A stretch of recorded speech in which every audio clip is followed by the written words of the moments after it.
Hello beginner dragons, this is me again. This is going to be the 5th week, the first class of the week, which means that we're going to do our form. But first, we have to do our warm-up and our stretch so that we don't get hurt. And after we do that, we are going to do some talking about self-image and speed and work on our form. This time we're going to put our part A of the form and part B of the form and make that one form. Hopefully we can do it to the best of our ability, and then we are going to do some drills to make sure that we understand how to do this form.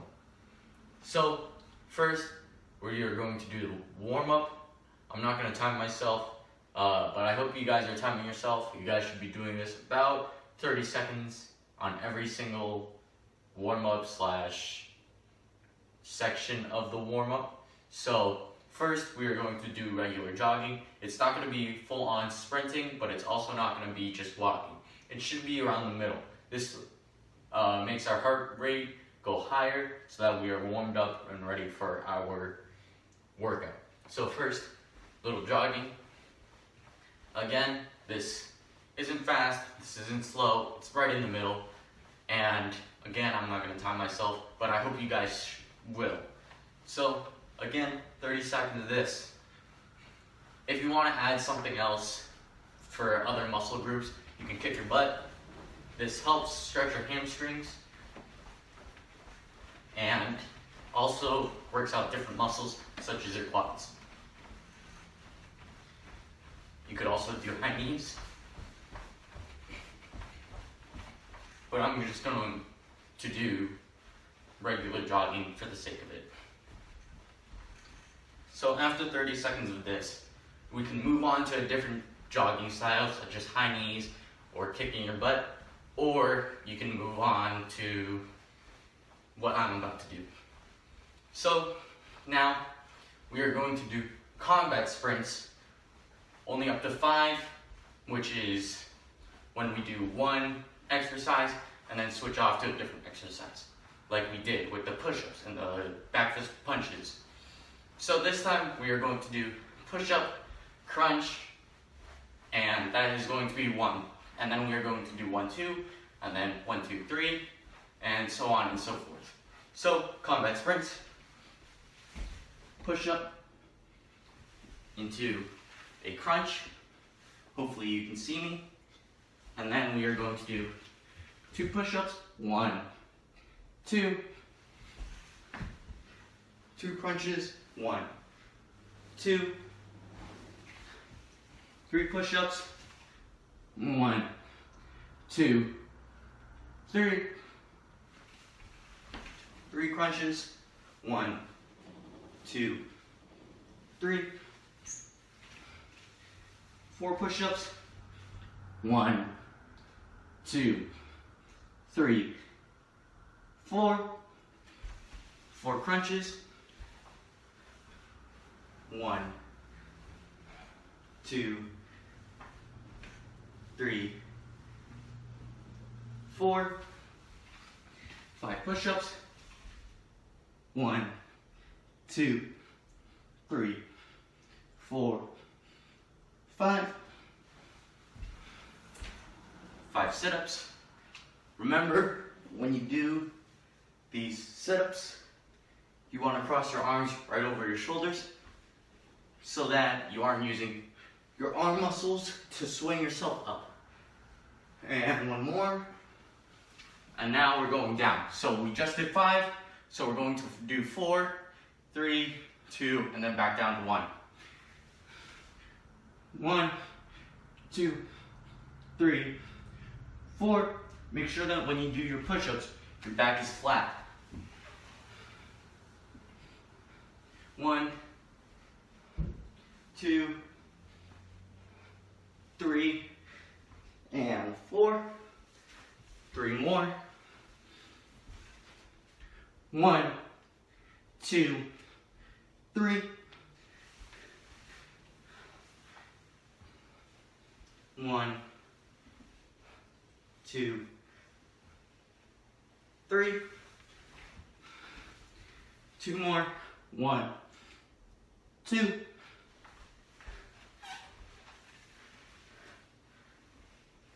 1, 2. Make sure when you guys are doing this, you guys are breathing so that you guys don't hurt yourself while you do this. Because if you stop breathing, that will hurt a lot. Because you aren't letting blood flow to your muscles, which means they are going to get really sore faster. So we just did our combat sprints, we did our jogging. If you want to continue with that, go right ahead. If you guys want to do a different warm-up, such as side crunches or jumping jacks or regular jumping, jump rope, whatever you want, go right ahead, pause the video, whatever you want.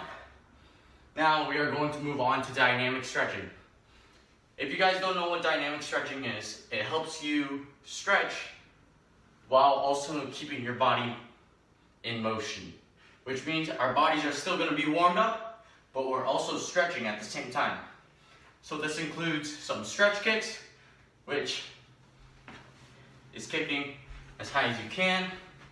I slowly get up to my eyes height because if I go too fast, I will pull something, and if I pull something, that hurts a lot. I don't recommend you do this with socks on because I don't want you to slip and fall. But if you do slip and fall, make sure you do a break fall just like we do in this form. In this form, we do a side break fall, but we also can do a back break fall if we fall onto our back. If we fall forward, we can also do a front break fall. Just some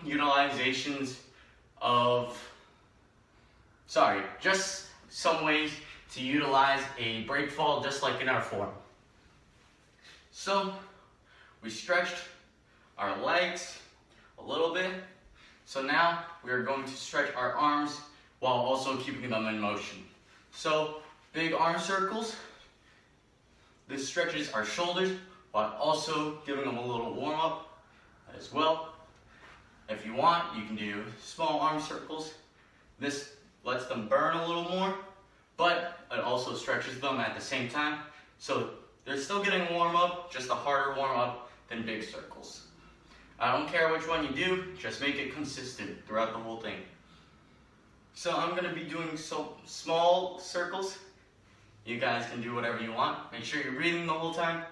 I'm sorry if my speech is getting harder to understand because I'm breathing more. That's just how it is sometimes. So now, if you went forward with your circles, I want you to go backwards this time. So, if I was doing this the first time, this time I'm going like this. Same with the small circles. If I'm going like this, I can change the directions. So, if you guys are very fidgety like myself, you can walk while you do this. Try and balance on a rope or something. Gives you some coordination at the same time. Again, about 30 seconds. If I go over 30 seconds, that might be because I'm talking. Also, if I lose count, that's also my fault. I might have lost count because I was talking. But I do only want 30 seconds of each exercise. If you want to do more, go right ahead. If not, that's perfectly fine. Just try and get to those 30 seconds. So, we did our stretch kicks, we warmed up our shoulders, our legs, our stomach, our arms. So, now that they're warmed up, you want to stretch them out so that you can kick higher or punch higher. I mean, not punch harder. Punch harder, not punch higher. And give your muscles and joints more room to move. Because if you don't stretch after you do a warm-up, you'll get all tight and you won't be able to touch your toes or put your arms behind your back and touch. Those are some things that might happen if you don't stretch. So please, before or after you do a class, stretch so that you guys don't end up all tight and unable to kick high or touch the back of your neck or something like that. So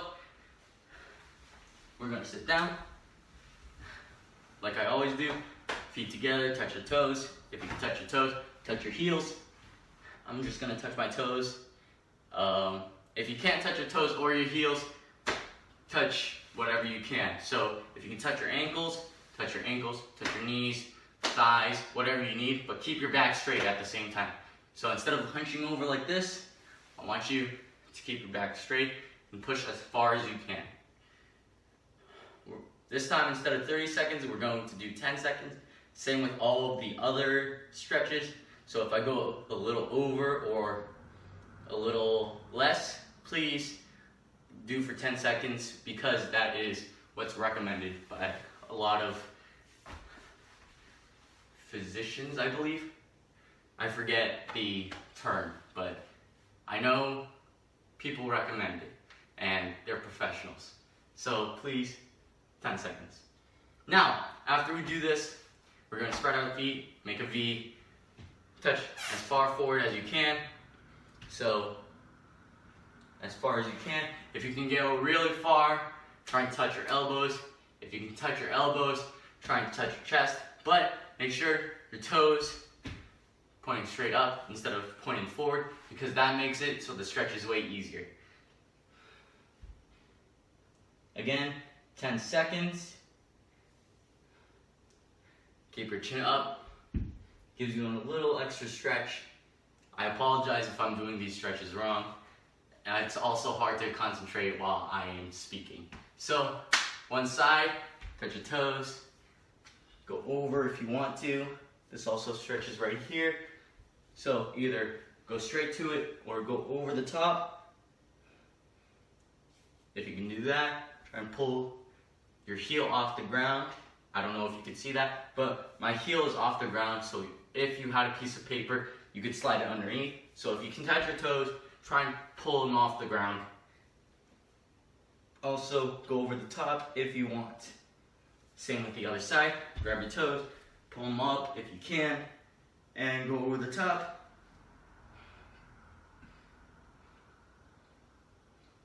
About 10 seconds. After that, stand back up, feet together, try and touch your toes. If you can't do your feet together, spread your feet a little bit, maybe about shoulder width, go as far as you can.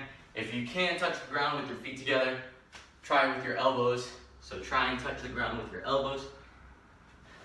If not, that's alright. Alright, little dragons, now that we've warmed up and did our stretching, I want to talk about self-image. So, if you guys would like, I want you guys to keep on doing a warm-up or something to keep your body active, because I want you guys to keep on sweating and being warmed up for when I eventually do Dragon Form 1 with you guys. But, as I was saying, self-image. Self-image is how you perceive yourself, like I've said in the past couple of videos now, and I want you guys to know your self-worth right now, because as a black belt and a sensei, I want to say I'm very proud of you little dragons, because I know that right now especially can be a very difficult time. So you guys are very young right now, and I want you guys to know that I did not start karate until I was about like 11 or 12. So I started way later than you guys. I started older than you guys. And I know for a fact that even if I did start at your age, I would not be as good as you guys, because I haven't seen you guys in about a month now, but from what I remember and some videos that I've seen, you guys are still amazing and you guys rock. And that should really be your self-image. You guys are little dragons. You guys are young kids. You guys are still better than I would have been at your age. And I know Mr. McCoy would be proud of you guys as well. If you guys don't know, he started into his adulthood. So he started around 20-ish, I believe. He could have started later, but I don't remember the exact age, but he started even older than me. And he tells every kid younger than him that he is proud of them because as the younger they are better than he was at when he started karate. So I want to say the exact same thing. I want you guys to know I'm very proud of you guys. As little dragons, I believe that you guys are better than I would have been if I started at your age. And I know when you guys grow up, if you guys keep on doing this karate, you guys will be better than me. And that should boost your self-image. Especially if you guys have seen me during demos, I know for a fact that you guys can do anything that I can do right now. Even if you don't try it, I know you guys will eventually be able to do anything better than me, whether it's math, science, computer science, programming, flips, guitar, piano, basketball, whatever you try and pursue in your life. If you start now, or if you start anytime before I do, I know you guys will be better than me. And even if you start after I do, I know you guys will be better than me no matter what. So try and keep your self-image great, because I am very proud of you guys. And that's not coming from Sensei Van, this is coming from me, Wilson Van, the actual teenager that I am. I'm very proud of you guys. But after I've said that, keep your self-image up, we are going to do our dragon form. So that's going to be dragon form 1. So dragon form 1, I'm going to first review the first part, which is part A, and if you guys get stuck on this, that's perfectly fine. Pause the video. Somehow do it with your mom or your dad if you want to. If not, keep on watching this video and review it so that you guys can understand the whole concept of the form, and then we'll move on to part B, which will be added onto the back of part A. Also pause that part of the video if you guys need to keep on reviewing that. So first, we're going to do part A, so feet together. Dragon form 1, part A, sir. We're going to get in our left guard stance, back fist, twist and punch, back leg, front kick, and back. If you guys want to challenge, I want you to go high-low or low-high. So instead of doing one front kick, we'll do back fist, punch, low, high, back. So once again, feet together, dragon form 1, part A, sir, guard stance, back fist, twist and punch, low, high, and back. So what I usually do to make sure that I can kick at both heights while balancing is, if you guys have a wall, I'm just going to use this one really quick. So I'm going to hold on to the wall somehow and turn so my chest is facing away from the wall and do 2 front kicks while holding on to that wall. So 1, 2, make sure that you guys are balanced throughout the whole thing. Keep your hand up, 1, 2. Now, once you've become comfortable with that, I want you to get off the wall, get into your guard stance, and do 1, 2. So, again, if you need to balance, go back to that wall. If not, get into your guard stance, practice that. If you can do it 10 times in a row, that is how you know that you can do it consistently. So, that is not the end of part A. We are going to move on to part A once again. So, guard stance, back fist, twist and punch, 2 front kicks, or 1 front kick if you can't do 2 front kicks yet. So 1, 2, landing all the way back. Now we are going to do a side break fall. I know if you guys have hardwood, or if you guys have carpet, or some type of floor that might hurt when you fall, this can be scary. But if we are outside and we slip on ice or something, we can't pretend like it's the mats from karate. We have to actually fall onto the ground and try to get at least out of the way as safe as we can. So even if it's hardwood or something hard that might hurt, make sure you try and do it at least 2 times so that you guys can get comfortable with doing it outside and still not getting hurt. So back fist, twist and punch, front kick, front kick. Now side break fall, again, make sure you do it slowly so you don't get hurt too much, but also try on some type of material that might be a little bit more risky. So side break fall and side kick. So that's part A. I know I got into some side rants as I was teaching it, but now I'm going to do the whole thing in succession so that you guys can just watch it and review it on your own. So we're going to get in our left guard stance, back fist, twist and punch, 2 front kicks with the back leg, bring it all the way back, side break fall, boom, and side kick. Now, with that side kick, if you want, you can do 2 different heights, so low high or high low. This time, since you're on the floor, you won't really need to hold on to the wall. You can just do it on the floor and do 2 side kicks at 2 different heights if you want to. Now, some drills with part A. I'm not going to do some drills with the whole form. I'm just going to give you some drills with part A and some drills with part B, and you can practice whatever you need to as you go along. So some drills that I use for 2 kicks, such as the front kick, or the side kick, I use a ladder myself or some sort of chair because it's the right size for me. If not, you guys can have your mom or dad hold a teddy bear at a certain height or put that teddy bear on some sort of platform so that you guys can go over and under that stuffed animal or that ladder peg. So just an example, I have this chair right here. So as you can see, there's a lower part right here that's not any wood, and then there's the higher part right here with no wood. My goal is to do 2 front kicks or 2 side kicks under the chair and over the chair. So 1, 2, and you can do that as many times as you want as long as you get the technique down. Same thing with the side kick. So pause the video if you would like and review your form or do some sort of drill to help out with that.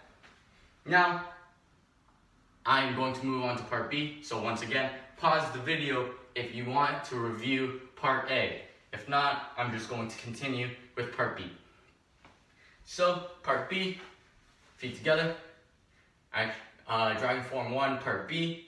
Sir, we are going to start off taking a knee, 2 cat's paws, 1, 2, guard stance, touchdown, twist and punch, front punch, big chop. So once again, we're going to take a knee. Our right knee is on the ground. Our left knee is up. We are in a kneeling stance. We are going to cat's paw with our right first, and then our left. We are going to get in our guard stance. We're going to touch down with our left hand, twist and punch with our right hand, front punch with our left hand, and then big chop. So, if you want, pause that video before you move on to any drills. If not, that's perfectly fine. You can do whatever you would like. But I'm going to review another drill that I used to do all the time to help out with my techniques. So those cat's paws, what I would do is, if you have a stuffed animal or something, you can use speed, specifically illusion of speed or reaction speed or explosive speed, like we are working on this month, to increase our speed and our technique on those cat's paws. So let's say you have 2 water bottles on the couch or a stuffed animal on the couch, and you have your parent with you. So if your mom or your dad or your sister or your cousin or someone says, go, you have to react to that, and you have to catch and hit that stuffed animal or that water bottle or that pillow with a cat's paw. And if you want, you can do explosive speed and try and start really fast and have someone try and compete against you and try and get that stuffed animal or pillow or water bottle before you can. Now, also another drill that I love to do is another water bottle. So if you put that on a table or the couch or something and you chop it, you want to chop it with as much speed as you can. And speed is not just how fast you're going, it's also how much accuracy you can do it too. Because if I hit really slow at the bottom, that won't really be speed at all. That will be very slow, and that would also be not very accurate. But if I have a water bottle and I hit it right in the middle with a lot of speed and a lot of power, that is going to give me the most success, and that's going to be what speed is. That's how fast you're doing it at the right time with the right accuracy. So instead of hitting it at the bottom, I want you to aim for the middle and start off as fast as you can and react to someone saying go or something like that. You can switch up these drills as much as you want. It's up to you guys. But now I am going to talk about illusion of speed. So, illusion of speed. If you guys don't know what that is, that's being a magician and trying to go as fast as you can. Of course, you guys won't be a magician, but you can trick people into thinking that you're faster than you actually are. Some fights or tricks that you see on videos or some TV network or some people sparring at karate is they're hopping up and down. So when you're doing this, it looks like you're faster than you actually are because you're already in motion, and it takes longer for them to process that I'm actually going for a back fist or I'm going for a punch or a chop or something. So that's illusion of speed. That's mixing up what you're doing and trying to trick someone else's brain to thinking that you're faster than you actually are. So that is what illusion speed is, and that's the speed that we're working on this month. If you guys want to play a game with your mom or your dad, go right ahead. That's try and touch the other person's head before they can. So you want to bounce back and forth while showing off that you have an illusion speed, so they think that you're going as faster than you can, and then try and touch them in the head or the shoulder or the knees before they can react to it. And they can take turns as well. So that's going to be it for the online class of April 13th. I hope you guys enjoyed. Once again, tell me anything that I could do better or if there was anything wrong with this class. Yeah.